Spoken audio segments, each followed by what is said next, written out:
नमस्कार दोस्तों, रंगमंच कहानियों में आपका स्वागत है। आइए सुनते हैं मुंशी प्रेमचंद्र की प्रसिद्ध उपन्यास वरदान पार्ट 4A। सुबामा तन मन से विवाह की तैयारियां करने लगी। भोर से संध्या तक विवाह ही के धंधों में उलझी रहती। सुशीला चेरी की भांति उनकी आज्ञा का पालन किया करती। मुंशी संजीवन लाल प्रातः काल से सांझ तक हाट की धूल छानते रहते और विरजन, जिसके लिए यह सब तैयारियां हो रही थी, अपने कमरे में बैठी हुई रात दिन रोया करती। किसी को इतना अवकाश भी न था कि क्षणभर के लिए उसका मन बहलाए। यहाँ तक कि प्रताप भी अब उसे निठुर जान पड़ता था। प्रताप का मन भी इन दिनों बहुत मलिन हो गया था। सवेरे का निकला हुआ सांझ को घर आता और अपनी मुंडेर पर चुपचाप जा बैठता। विरजन के घर न जाने की तो उसने शपथ सी कर ली थी, वरन जब वह कभी वह आती हुई दिखाई देती तो चुपके से सरक जाता। यदि कहने सुनने से बैठता भी तो कुछ इस भांति मुख फेर लेता और रुखाई का व्यवहार करता कि विरजन रोने लगती और सुबामा से कहती, चाची लल्लू मुझसे रुष्ट है, मैं बुलाती हूँ तो वह नहीं बोलते, तुम चलकर मना दो। यह कहकर वह मचल जाती और सुबामा का आंचल पकड़कर खींचती हुई प्रताप के पास लाती, परंतु प्रताप दोनों को देखते ही निकल भागता। ब्रिजरानी द्वार तक यह कहती हुई आती कि लल्लू तनिक सुन लो, तुम्हें हमारी शपथ, तनिक सुन लो। पर जब वह न सुनता और न मुंह फेर कर देखता ही तो बेचारी लड़की पृथ्वी पर बैठ जाती और फुट फुट कर रोती और कहती, यह मुझसे क्यों रूठे हुए हैं, मैंने तो इन्हें कुछ नहीं कहा। सुबामा उसे छाती से लगा लेती और समझाती, बेटा जाने दो, लल्लू पागल हो गया है, उसे अपने पुत्र की निठुरता का भेद कुछ कुछ ज्ञात हो चला था। निदान विवाह को केवल 5 दिन रह गए। नातेदार और संबंधी दूर तथा समीप से आने लगे। आंगन में सुंदर मंडप छा गया। हाथ में कंगन बंध गए। यह कच्चे धागे का कंगन पवित्र धर्म की हथकड़ी है जो कभी हाथ से न निकलेगी, और मंडप उस प्रेम और कृपा की छाया का स्मारक है जो जीवन पर्यंत सिर से न उठेगी। आज संध्या को सुबामा, सुशीला, महाराजी ने सब की सब मिलकर देवी की पूजा करने को गई।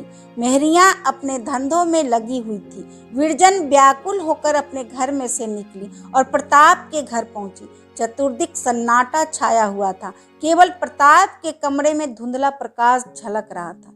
विरजन कमरे में आई तो क्या देखती है कि मेज पर लालटेन जल रही है और प्रताप एक चारपाई पर सो रहा है। धुंधले उजाले में उसका बदन कुम्हलाया और मलिन नजर आता है। वस्तुएं सब इधर उधर पड़ी हुई है। जमीन पर मानो धूल चढ़ी हुई है। पुस्तकें फैली हुई है। ऐसा जान पड़ता है मानो इस कमरे को किसी ने महीनों से नहीं खोला। यह वही प्रताप है जो स्वच्छता को प्राणप्रिय समझता था। विरजन ने चाहा उसे जगा दूं और कुछ सोचकर भूमि से पुस्तकें उठा उठाकर अलमारी में रखने लगी। मेज पर से धूल झड़ी, चित्रों पर से गर्द का पर्दा उठा दिया। अचानक प्रताप ने करवट ली और उसके मुख से निकला, विरजन मैं तुम्हें भूल नहीं सकता। फिर थोड़ी देर पश्चात, विरजन कहाँ जाती हो, यहीं बैठो। फिर करवट बदलकर, ना बैठोगी, अच्छा जाओ, मैं भी तुमसे ना बोलूँगा। फिर वह लपका जैसे किसी भागते हुए आदमी को पकड़ता हो। विरजन का हाथ उसके हाथ में आ गया। उसके साथ ही आंखें खुल गई। 1 मिनट तक उसकी भाव शून्य दृष्टि विरजन के मुख की ओर गड़ी रही। फिर वह चौंक कर उठ बैठा और विरजन का हाथ छोड़कर बोला, तुम कब आई विरजन? मैं अभी तुम्हारा ही स्वप्न देख रहा था।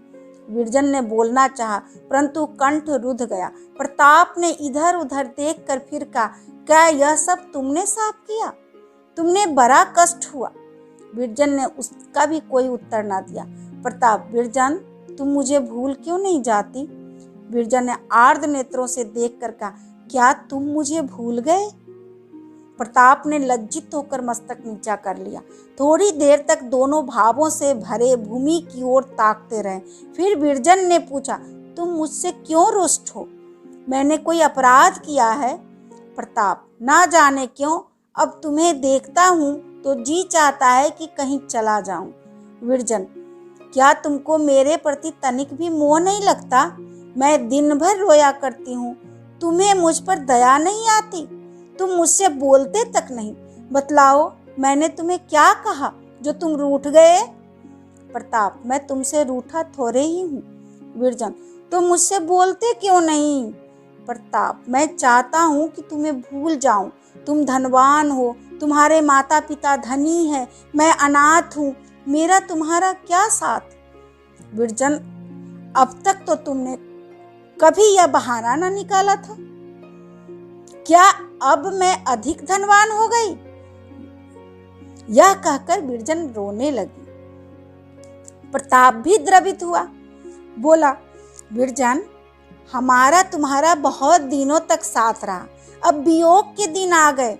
थोड़े दिनों में तुम यहाँ वालों को छोड़कर अपनी ससुराल चली जाओगी। उस समय मुझे अवश्य ही भूल जाओगी। इसलिए मैं भी चाहता हूँ कि तुम्हें भूल जाऊं, परंतु जितना ही चाहता हूँ कि तुम्हारी बातें स्मरण न आए, वे नहीं मानती। अभी सोते सोते तुम्हारा ही स्वप्न देख रहा था। अभी आप सुन रहे थे मुंशी प्रेमचंद्र की अभी आप सुन रहे थे मुंशी प्रेमचंद्र का प्रसिद्ध उपन्यास वरदान। धन्यवाद।